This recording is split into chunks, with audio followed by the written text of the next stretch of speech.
Hello everyone, I'm Avi from Ostia Biomedical Engineering, and today we'll be going over section 2, the skeletal system.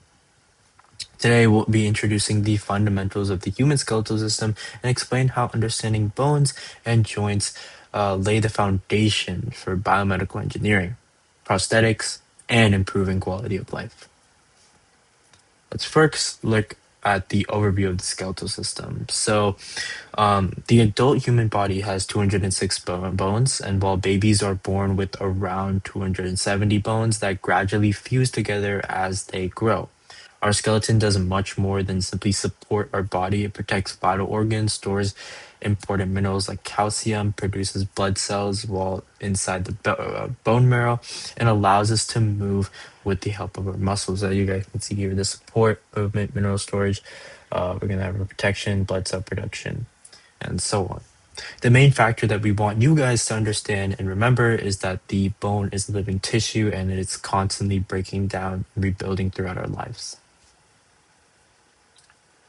Second is the types of bones, or what we want to talk about next is the type of bones. So, not all bones are the same, and specifically, there are five main types of bones that we want you guys to know. So, we're going to have our long bones, our short bones, flat bones, irregular bones, and sesamite bones. Each has their own unique shape and purpose. For example, that the long bones, like the femur, provide movement and strength, while the flat bones, like the skull, protect important organs. And as you can see here, each bone is designated for their own place, like the flat bones with the skull and ribs, and so forth. Understanding these differences help engineers design prosthetics that better match how the body naturally functions. Next, let's look into the bones and arms of the hand. Taking a closer look, we can see that the humerus is the upper arm bone and forms both the shoulder and the elbow joints. Next, we can see the radius and the ulna work together to allow us to rotate our forearm, making movements such as turning the doorknob possible. Next, we can look into the wrist, which contains 8 small carpal bones, is what we call them, while the palm is made up of 5 metacarpals. Finally, each finger contains phalanges, is what they're known as, giving us the flexibility and precision needed for everyday tasks. Altogether, the hand contains 27 bones, more than 1/4 of all the bones in the human body. Next is joints, tendons, and ligaments. Bones alone cannot create movement. Joints are where the bones meet.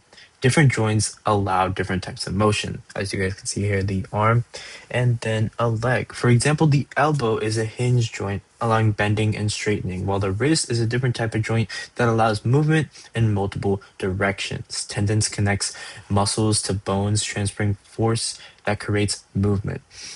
Ligaments connect bone to bone, helping stabilize joints and preventing excessive movement. Together, these structures make everyday activities possible.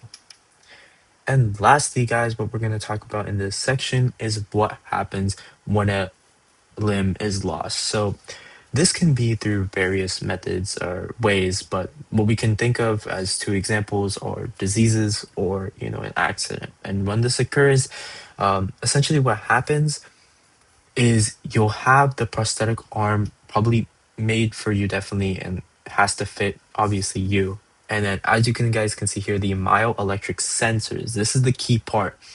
These sensors connect to your actual nerve signals within your brain and spinal cord and perhaps your rim. For example, if you lost an arm, this is what would happen. It would connect to this.